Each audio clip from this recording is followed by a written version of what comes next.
అనుబంధ సంఘ కాపురులుగా దాదాపుగా 90 ఇక్కడ ఉన్నారు, 2 రాలేదు.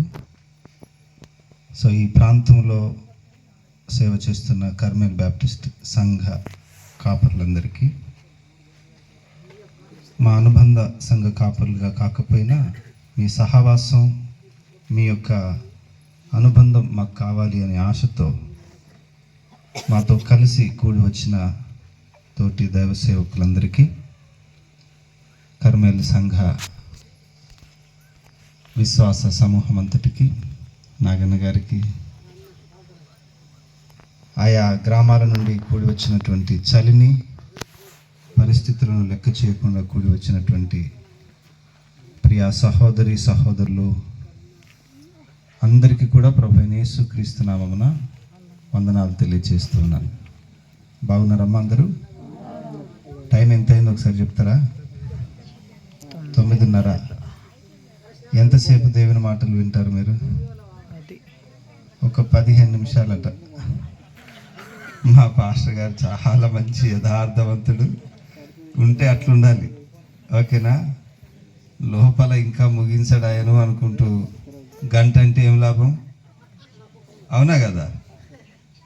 15 నిమిషాలని చెప్పి ఒక గంట విన్నా పర్వాలేదు, అవునా కదండి? దేవానికి వందనాలు. హల్లెలూయా. మంచు పడుతుంది, చలి తీవ్రత ఎక్కువగా ఉంది. మిమ్మల్ని నేను ఎక్కువసేపు కూర్చుండబెట్టను, కానీ ఈ రాత్రి మనం అందరం ఎందుకు ఇక్కడ కూర్చున్నామో మీలో చాలామందికి తెలుసు. యేసుక్రీస్తు ప్రభు శరీరధారిగా ఆయన ఈ సృష్టిని చేసిన సృష్టికర్త మనిషిగా అవతరించిన సందర్భాన్ని జ్ఞాపకం చేసుకుంటూ యావత్తు ప్రపంచమంతా కూడా దేవదేవుణ్ణి స్తుతిస్తూ ఆరాధిస్తున్నటువంటి సందర్భం. ఈ ప్రత్యేక సమయంలో దేవాతి దేవుని యొక్క వాక్యములు సేవకులు వినిపిస్తూ ఉంటారు. యేసుక్రీస్తుని గురించి ఎక్కువగా మాట్లాడుతూ ఉంటారు. ఇది ఏ ఒక్క ఊళ్ళోనో జరుగుతున్నటువంటిది కాదు, ఇది ఒక్కరోజు జరుగుతున్నటువంటిది కాదు. బ్రదర్స్ అక్కడ ఎవరో మాట్లాడుకుంటున్నారు, నవ్వుతున్నారు, దయచేసి. నాన్న, యేసుక్రీస్తు ప్రభువుని గురించి ప్రపంచమంతా ప్రతిరోజు ఏదో ఒక విధంగా మాట్లాడుకుంటూనే ఉన్నారు. ఏంటి ఆయన గొప్పతనం? ఎందుకు ఇంతమంది ఆయన గురించి ఆలోచన చేయాలి? ఆయనేమి పెద్ద మహారాజు కాదు, ఒక పల్లెటూరులో పుట్టాడు, ఒక చిన్న గుడిసెలో పుట్టి పెరిగాడు.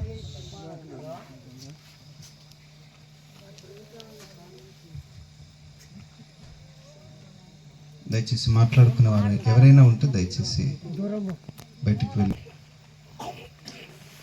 ఒక పూరి గుడిసెలో ఒక పల్లెటూరులో పుట్టి పెరిగినటువంటి ఒక వ్యక్తిని గురించి ప్రపంచం ఇంతగా ఎందుకు ఆలోచన చేయాలి? ఆయనేమి మహారాజు కాకపోయినా రాజ్యాలే ఆయనను వెంబడిస్తున్నాయి. ఆయనేమి రచయిత కాకపోయినా ఆయన పేరిట వందలాది, వేలాది, లక్షలాది, కోట్ల కొలది గ్రంథాలు ప్రతిరోజు ముద్రితమవుతున్నాయి. ఒకసారి చప్పట్లు కొడదామా? ఆయనేమి గాయకుడు కాకపోయినా ఆయనను గూర్చి పాడినన్ని పాటలు ప్రపంచంలో ఎవరిని గూర్చి పాడరు. ఆమె చెప్పండి ఒకసారి. హల్లెలూయా. ఆయనేమి చిత్రకారుడు కాకపోయినా ఆయనను గూర్చినన్ని చిత్రాలు ఇంకా ఎవరిని గురించి ప్రపంచంలో గీయబడటం లేదు, అవునా కదండి? ఇలా మీరు చెప్పుకుంటూ పోతే ఆయనేమి వాయిద్యకారుడు కాదు, కానీ ఆయనను గూర్చి వినబడినంత సంగీతం ఇంకా ఎక్కడ వినబడదు. ఏంటి ఈయనలో ప్రత్యేకత? ఎందుకు ప్రపంచ మానవులు ఈ ఒక్క మనిషిని గురించి ఇంత ఆలోచిస్తున్నారు? అసలు ఆయన ఏం చేశాడు? ఎందుకు ఆయన ఇంత ప్రత్యేకం? అమలారా, ఎందుకు ఈయనలో ఈ గొప్పతనాన్ని, ఈ యొక్క ప్రత్యేకతను, ఈ యొక్క ఔన్నత్యాన్ని ఈయన కలిగి ఉన్నాడు? అసలు ఆయన ఏం చేశాడు? ప్రియమైనటువంటి దేవుని బిడ్డలారా, ఆయనను గూర్చి, ఆయన పుట్టుకను గూర్చి, ఆయన యొక్క ఈ మనుష్య అవతారాన్ని గూర్చి ఎందుకు మనుషులు ఇంత సంబరపడిపోతున్నారు? లోకంలో చాలామంది పుట్టారు, చాలామంది చనిపోయారు. అందరిలాగా ఈయన పుట్టాడు కదా, మరి ఎందుకు ఈయనకు ఇంత ప్రత్యేకత అని అనుకుంటూ ఉంటారు. కానీ ఈయన పుట్టుక మనందరి లాంటి పుట్టుక కాదు. ఈయన పుట్టుక మనలాంటి జన్మ, మనలాంటి వాతావరణంలో పుట్టినటువంటి పుట్టుక కాదు. ఈయన పుట్టక ముందే ఆయన ఎక్కడ పుడతాడో రాయబడింది, ఎవరికి పుడతాడో రాయబడింది, ఆయన ఏ ప్రాంతంలో పెరుగుతాడో రాయబడింది, ఆయన ఏం చేస్తాడో రాయబడింది, ఏం మాట్లాడుతాడో కూడా రాయబడింది. హల్లెలూయా. అది ఎప్పుడు రాయబడింది అంటే ఆయన పుట్టక ముందే 1000 సంవత్సరాల నుండి రాయబడుతూ వచ్చింది. గట్టిగా చప్పట్లు కొడుతూ దేవుని మహిమపరచండి. నాగనా దాని గొంతు నొక్కాలను, ఓకేనా? ఉట్టిగా చెప్తున్నది, అది పీక బిసికితే అప్పుడు అంతే. రైట్ అంటే అర్థమైందండి? అందరూ ఫోన్లు ఏం చేయాలి? మాట వినకపోతే ఏం చేయాలి? స్విచ్ ఆఫ్ చేయాలి. హల్లెలూయా. ఎందుకు ఈయనలో ఇంత ప్రత్యేకత అంటే ఆయనను గురించి పుట్టక ముందే గొప్పగా రాయబడింది. మీ గురించి ఎవరైనా రాశారా? ప్రపంచంలో ఏ మనుషుని గురించి అయినా ఎవరైనా రాశారా? కానీ ఈయనను గురించి రాయబడింది. ఏమని రాయబడింది? ఆయన ఏ ఊళ్ళో పుడతాడు, ఎవరి కడుపులో పుడతాడు, ఏ ప్రాంతంలో పెరుగుతాడు, ఏం పనులు చేస్తాడు, ఏం మాట్లాడతాడు, ఎలాంటి విచిత్రమైనటువంటి పనులు చేస్తాడు, ఇవన్నీ రాయబడ్డాయి. ఆయన పుట్టినప్పుడు ఆయనను గురించి రాయబడిన సంగతులన్నీ నెరవేరాయి. హల్లెలూయా. ఎలా ఆయన పుడతాడో, ఏం చేస్తాడో అవన్నీ చేశాడు. ప్రేమైనటువంటి దేవుని బిడ్డలారా, ఆయన చేసిన మహత్కార్యం ఏంటంటే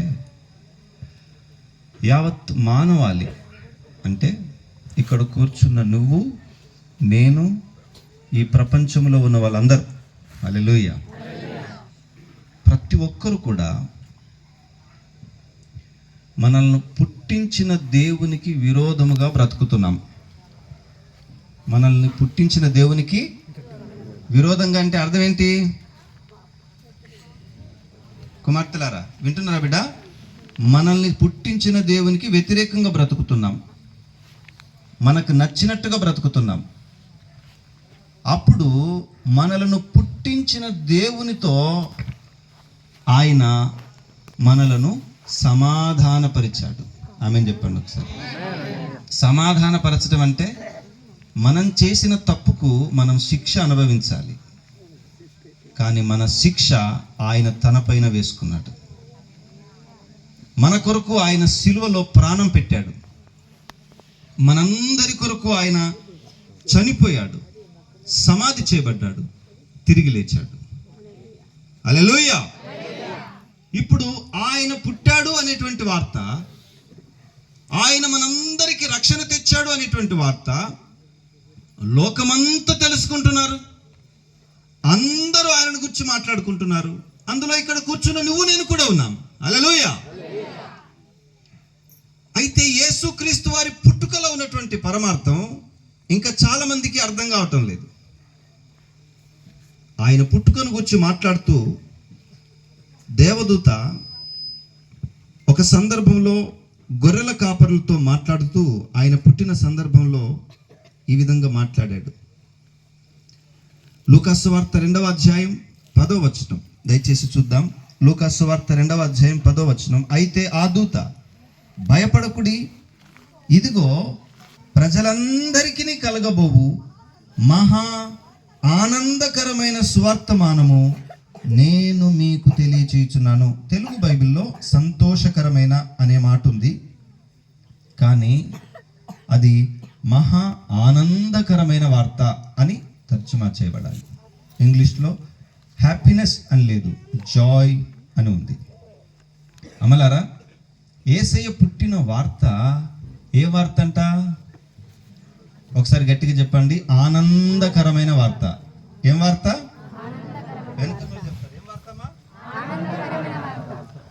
ఆనందం అంటే ఏంటి? సంతోషం అంటే ఏంటి?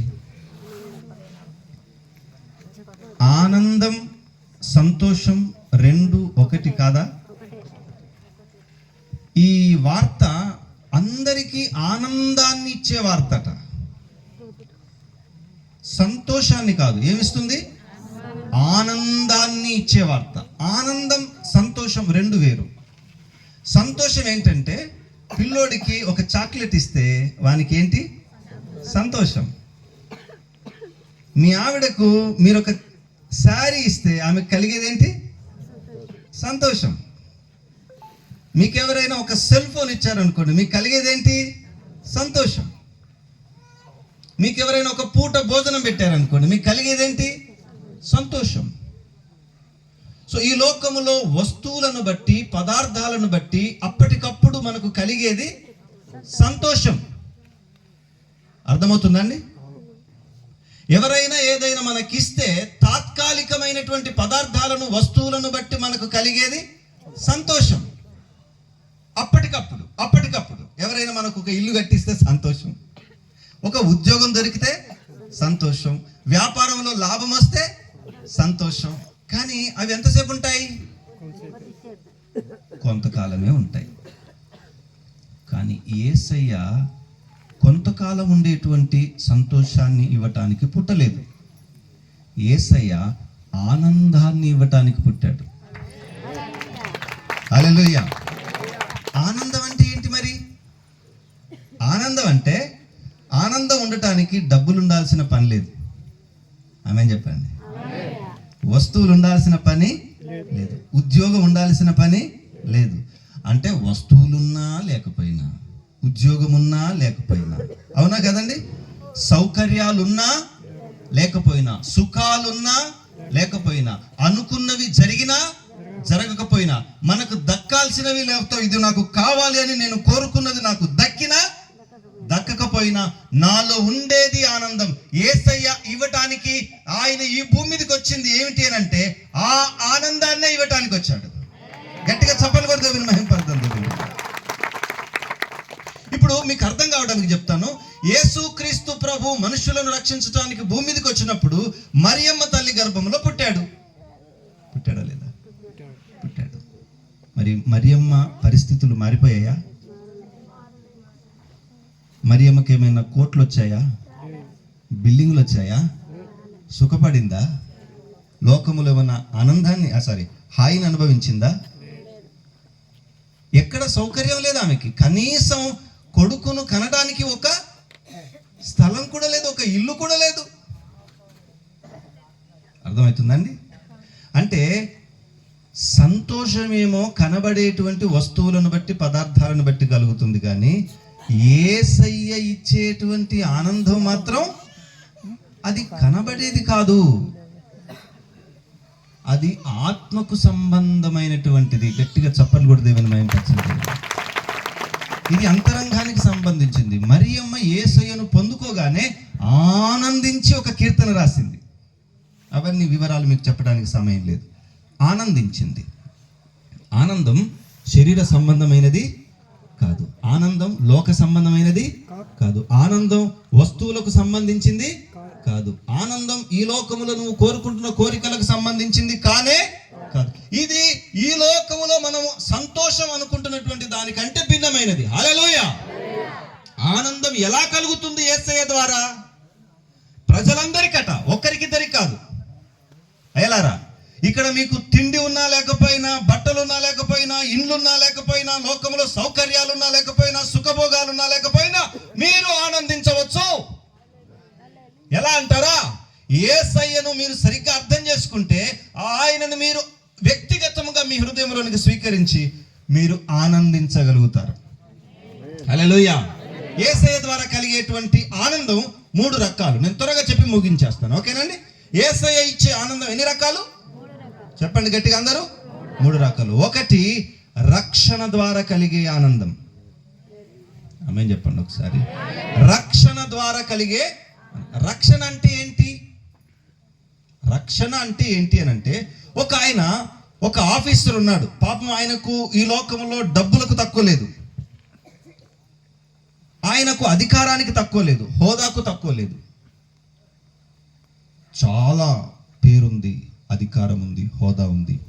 ఏంటి ఆయన డ్యూటీ అని అంటే, ఒక జైలుకి సూపరింటెండెంట్ ఆయన, ఒక జైలుకి అధికారి. ఆ జైలు అధికారి దగ్గరికి ఒక పాస్టర్ని తీసుకొని వచ్చారు. ఆ పాస్టర్ పేరు పౌలు. ఆ పౌలు సువార్త సేవ చేస్తున్నందుకు అతన్ని బాగా కొట్టారు, రక్తాలు గారేటట్టు కొట్టారు. కొట్టి లోపల గదిలో పెట్టారు. లోపల గదిలో పెట్టిన తర్వాత ఆయన లోపల పాటలు పాడుకుంటున్నాడు. హల్లెలూయా. ఎవరైనా దెబ్బలు కొడితే ఏం చేస్తారు? ఏడుస్తారు. జైల్లో పెడితే ఇంకేం చేస్తారు? బాధపడతారు. పొద్దున్న లేస్తే ఏ లాయర్ను పట్టుకోవాలా, ఎవరు వచ్చి రిలీజ్ చేస్తారా అని చెప్పేసి అనుకుంటారు, అవునా కదా? కానీ ఆయన మాత్రం లోపల పాట పాడుకుంటున్నాడు. పాట పాడుకుంటుంటే దేవుడు ఆ జైలుని మొత్తమే కదిలించేశాడు. జైలు తలుపులన్నీ ఊడిపోయాయి. ఆ చెరసాలలో ఉన్న ఖైదీలందరూ కూడా ఆ బంధకాలన్నీ తొలగిపోయి ఫ్రీ అయిపోయారు. అందరు స్వేచ్ఛగా నిలబడ్డారు.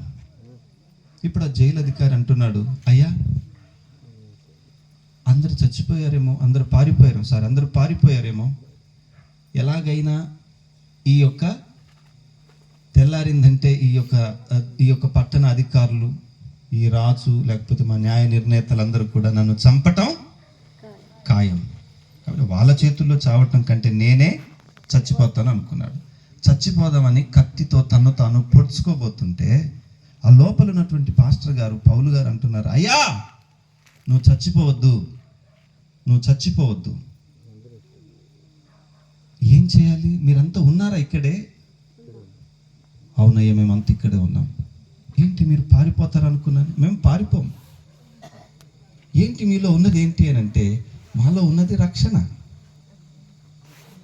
మాలో ఏముంది? రక్షణ ఉంది. ఏం రక్షణ? మా ఆత్మకు రక్షణ ఉంది. గట్టిగా చప్పట్లు కూడా దేవుని మహిమపరుస్తాం. మేము చచ్చిపోతే ఎక్కడికి వెళ్తామో మాకు తెలుసు. మేము ఈ క్షణంలో చచ్చిపోయినా మేము కళ్ళు తెరిసేది పరలోకంలో మా ప్రభువైన యేసయ్య ముందు. ఆమెన్.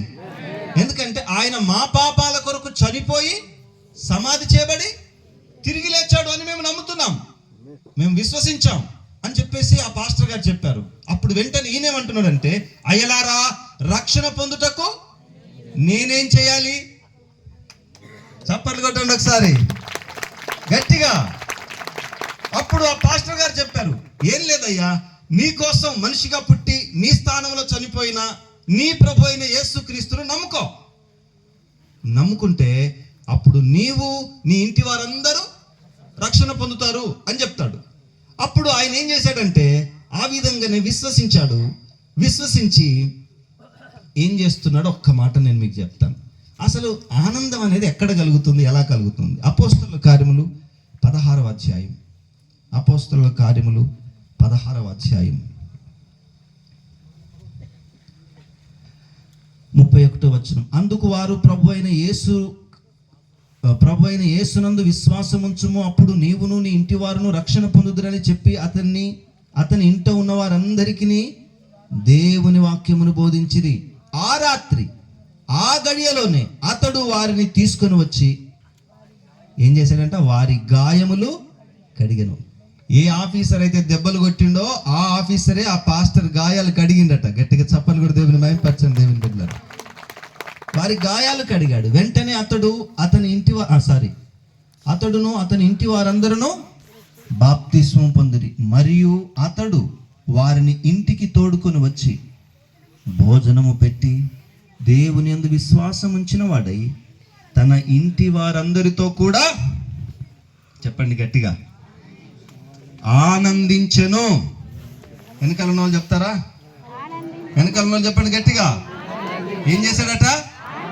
ఎప్పుడు ఆనందించాడు? రక్షణ పొందిన తర్వాత ఆనందం. ఇప్పుడు గట్టిగా చప్పలు కొట్టండి. ఇప్పుడు ఈ ఆఫీసర్ మళ్ళీ పొద్దున్న లేస్తే అందరితో కలవాలి. మరే నువ్వు ఇంతమందిని ఏం చేసావు అని వాళ్ళు కొట్టినా తిట్టినా ఈయనకు భయం లేదు ఇప్పుడు. ఎందుకంటే ఇతని ఆత్మ ఎక్కడికి పోతుంది? దేవుని దగ్గరికి పోతుంది, పరలోకం చేరుకుంటుంది. కాబట్టి ఆయనకి ఇంకా భయం లేదు, ఆనందిస్తున్నాడు లోపల. ఇంతకాలం ఉద్యోగం ఉంది కానీ ఆనందం లేదు, హోదా ఉంది కానీ ఆనందం లేదు, అధికారం ఉంది కానీ ఆనందం లేదు, కడుపు నిండా తిండి ఉంది కానీ ఆనందం లేదు, కట్టుకోవడానికి బట్టలు ఉన్నాయి కానీ ఆనందం లేదు, మంచి ఇల్లు ఉంది కానీ ఆనందం లేదు, మంచి సౌకర్యాలు ఉన్నాయి కానీ ఆనందం లేదు. ఇక్కడ కూర్చున్నటువంటి నా ప్రియ సహోదరి సహోదరుడా, నీ జీవితంలోనికి ఆనందం రావటానికి నీ డబ్బు కానీ, నీ వస్తువులు కానీ, నీ నగలు కానీ, నీ ఆస్తిపాస్తులు కానీ, నీ ఐశ్వర్యం కానీ, నీ సుఖభోగాలు కానీ ఏవి నీకు సహాయపడవు. ప్రభు అయిన యేసు క్రీస్తునందు నీవు విశ్వాసం ఉంచితేనే, నీ పాపముల నుండి నీవు వేరై నీవు ఆయనను హత్తుకుంటేనే నీకు నిజమైన ఆనందం కలుగుతుంది. దేవునికి మహిమ కలుగుతుంది. మీకు ఏది ఆనందాన్ని ఇవ్వదు. బహుశా సంతోషం కలుగుతుందేమో. ఎంతసేపు ఉంటుందా సంతోషం? కొద్దిసేపే. సెల్ ఫోన్ ఎంతమందికి ఉన్నాయి ఒకసారి చేయొద్దండి. ఆహా, అందరికి ఉన్నాయా? కొన్నప్పుడు ఎట్లా అనిపించింది? ఎంతసేపు ఉంది అది? మళ్ళా పక్కనది ఎవరిదైనా చూడగానే అబ్బే నా దగ్గర ఉన్నది అంత బాగాలేదే అనిపిస్తుంది. అవునా కదా?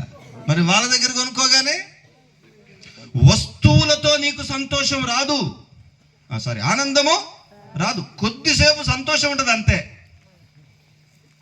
మీరు దేన్నైనా తీసుకోండి లోకంలో, ఈ లోకాన్ని బట్టి నువ్వు మరి ఆనందించాలనుకుంటే అది ఆనందం కాదు, అది సంతోషం, అది తాత్కాలికంగానే ఉంటుంది.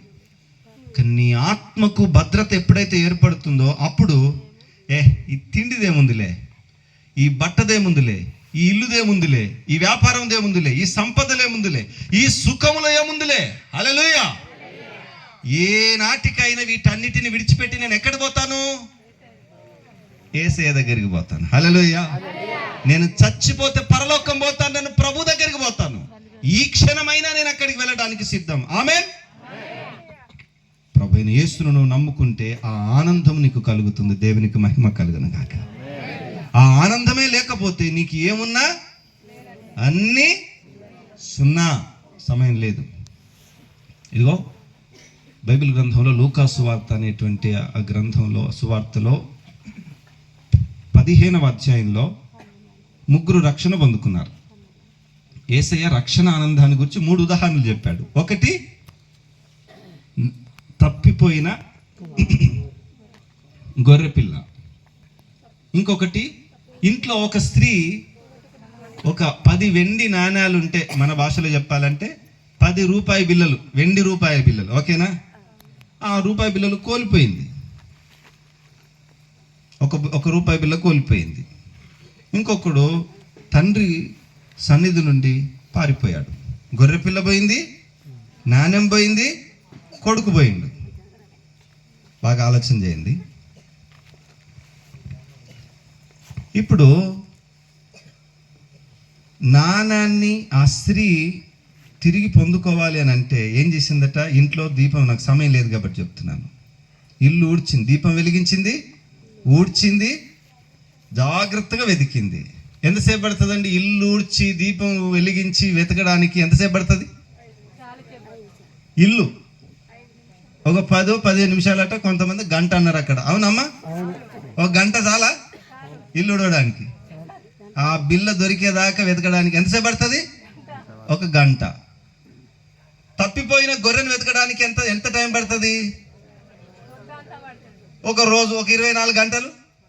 24 గంటలు కూడా దొరకకపోతే అది జిట్టపులిపాలో లేకపోతే ఇంకేదో అవుతుంది, కథం అవుతుంది దాని పని. అవునా కదా? సో గొర్రెను ఎదగాలంటే ఎంత సమయం పడుతుంది? ఒక్కరోజు 24 గంటలు. మీరు గమనించాలి, పోయిన నాణెం దొరకడానికి ఆ స్త్రీ పనిచేసింది. తప్పిపోయిన గొర్రెను కాపరి పోయి వెతుక్కున్నాడు. కానీ తప్పిపోయిన కొడుకు తిరిగి వచ్చేదాకా తండ్రి మాత్రం ఎక్కడికి పోలే. తండ్రి పోయిండు ఎక్కడికన్నా. ఇది ఏం చూపిస్తుంది అంటే, ఈ మాటలు వింటున్న వారిలో 3 రకాల ప్రజలు ఉన్నారు. ఒకరు అసలు వారికి ఏమీ తెలియదు, వాళ్ళంతటా వాళ్ళు దేవుని దగ్గరికి రాలేరు, అంటే నాణ్యం. ఓకేనండి? వాళ్ళకి ఏమి తెలియదు, నాకు దేవుడు కావాలి, పరలోకం పోవాలి అని, అలాంటిది ఏమీ లేదు. అసలు ఇక్కడ ఎందుకు కూర్చున్నారో కూడా వాళ్ళకి తెలియదు. అర్థమవుతుందండి? ఇక్కడ కూర్చున్నది ఎందుకో కూడా వారికి. నాగానే నవ్వుతున్నాడు, అవునా కదా? అవలారా, మీకు తెలియదా ఇప్పుడే అసలు ఎందుకు కూర్చున్నారో ఇక్కడ? మీకు తెలియదు, కానీ మిమ్మల్ని ఇక్కడ పిలిచిన యేసుకు తెలుసు. గట్టిగా చప్పట్లు కూడా దేవుడు. మిమ్మల్ని వెతుక్కుంటూ వచ్చిండు యేసయ్య ఈరోజు మీ దగ్గరికి.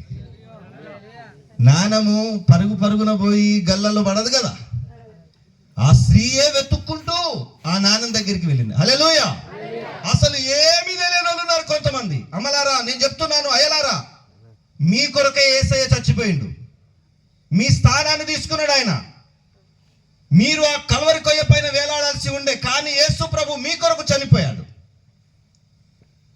మీ స్థానాన్ని తీసుకొని చనిపోయిండు ఆయన, మిమ్మల్ని విమోచించడానికి. ఈ మాటలు వింటున్నారు ఈ మైక్ ద్వారా, ఇళ్లలో పడుకొని. అమ్మలారా, అయ్యలారా, మీ దగ్గరికి యేసయ్య వస్తున్నాడు. మీ కొరకే చనిపోయాడు ఆయన, మీ కొరకు ప్రాణం పెట్టి తిరిగి లేచాడు. మిమ్మల్ని వెతుక్కుంటూ వస్తున్నాడు. బిడ్డ, ఇక నువ్వు చనిపోతే నరకం పోవాల్సిన పని లేదు, నన్ను నమ్ముకో, నేను నిన్ను బాగు చేస్తా అంటున్నాడు. గట్టిగా చప్పలు కూడా దేవుని మైపరచండి. దేవుని బిడ్డ గట్టి కొట్టండి. హల్లెలూయా. ఇక గొర్రె నడిపిస్తే నడుస్తుంది, కానీ యజమాని ఇంటికి వెళ్ళేటువంటి కెపాసిటీ దానికి లేదు. పోతుందా అండి? నడిపిస్తే మాత్రం. కొంతమందికి కొంచెం తెలుసు కానీ పూర్తిగా తెలియదు. అవునా? చాలా ఏళ్ళ నుంచి ఈ మాట వింటున్నట్టే ఉన్నారు, కానీ ఇంకా యేసే నమ్ముకుంటలేరు. అవునా కదా? ఉన్నారా లేదా అలాంటి వాళ్ళు? అమలారా, ఉన్నారా లేరా? మాకు కొంచెం తెలుసు, అయ్యా యేసే మా కొరకు చచ్చిపోయినాడు, కానీ మాకు పూర్తిగా తెలియదు అన్నట్టు ఉన్నారు ఇక్కడ. అమలారా, అయ్యలారా, మీ కొరకు యేసే వెతుక్కుంటూ వచ్చాడు ఈ రాత్రి. గట్టిగా చప్పలు కూడా దేవుని మహిమపరచండి. మిమ్మల్ని రక్షించడానికి వచ్చాడు. ఇంకొకడు ఉన్నాడు. ఎవడు వాడు? కొడుకు. వీనికి వాక్యం తెలుసు, తండ్రి దగ్గరికి ఎట్లా పోవాలనో తెలుసు, తండ్రి ఎక్కడుంటాడో తెలుసు, కానీ వీడు తప్పు చేస్తాడు. దొంగ వీడు. అవునా కదా? వాక్యం తెలిసి పాపం చేస్తున్న నా ప్రియ సహోదరుడా, యేసయ్య నీ దగ్గరికి రాడు, నువ్వే యేసయ్య దగ్గరికి రావాలి. గట్టిగా చప్పట్లు కొట్టండి. కానీ ఒక మాట, ఆ తండ్రి కొడుకు కొరకు ఏం చేస్తున్నాడు? ఎదురు చూస్తున్నాడు. హల్లెలూయా. మీకు విషయం చెప్తాను. నాణెం దొరికినప్పుడు పరలోకం ఆనందించింది. తప్పిపోయిన గొర్రె దొరికినప్పుడు పరలోకం ఆనందించింది. అర్థమవుతుందండి? తప్పిపోయిన కొడుకు దొరికినప్పుడు కూడా ఆనందించింది. నువ్వు ఏం తెలియకపోయినా యేసయ్యను నమ్ముకో, నీకు ఆనందం కలుగుతుంది. కొంచెం తెలిసినా యేసయ్యను నమ్ముకో, నీకు ఆనందం కలుగుతుంది. హల్లెలూయా. అన్ని తెలిసి తప్పు చేస్తున్నాడు ప్రియ సహోదరుడు, నువ్వు కూడా యేసయ్యను నమ్ముకో, నీకు కూడా ఆనందం కలుగుతుంది. రాత్రి గట్టిగా చప్పలు పెడదాం అందరం కూడా. హల్లెలూయా.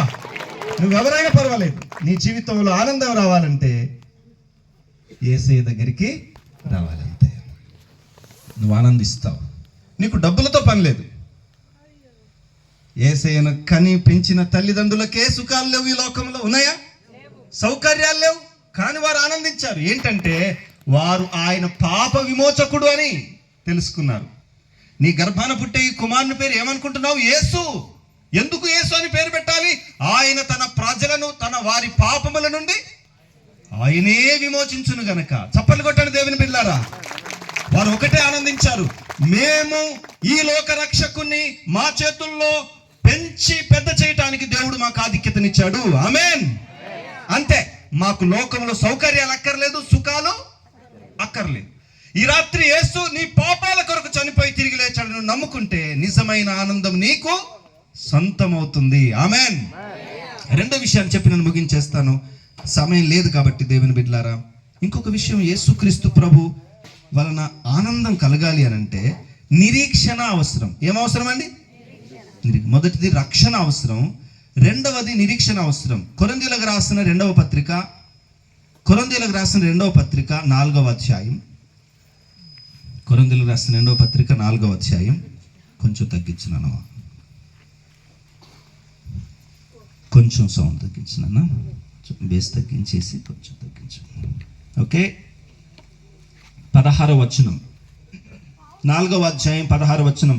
కావున మేము అధైర్యపడము, మా బాహ్య పురుషుడు కృషించుచున్నను, ఆంతర్య పురుషుడు దినదినము నూతన పరచబడుచున్నాడు.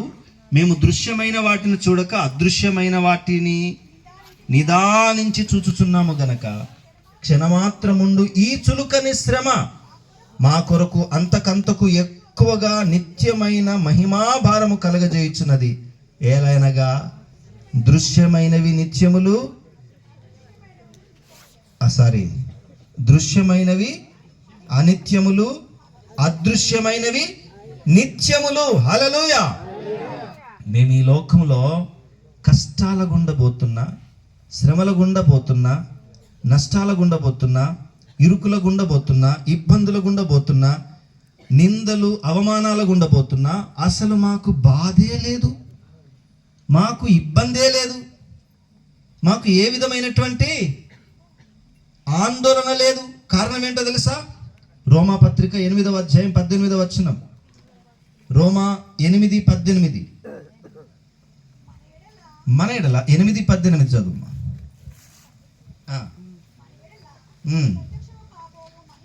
మన ఎడల ప్రత్యక్షము కాబోవు మహిమ ఎదుట ఇప్పటి కాలపు శ్రమలు ఎన్నదగినవి కావని.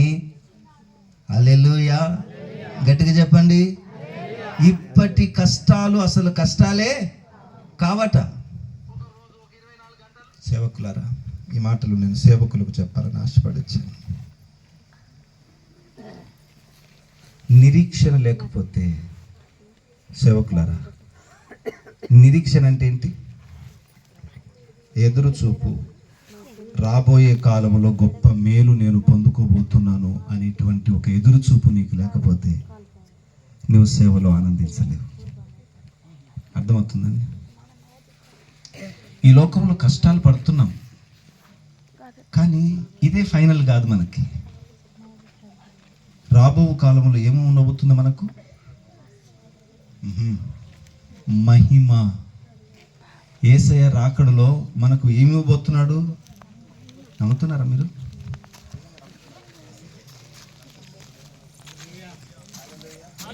ఏం నమ్ముతున్నారు మీరు? మహిమ రాబోతా ఉంది. హల్లెలూయా. నమ్ముతున్నారా? ఇప్పుడు మీకు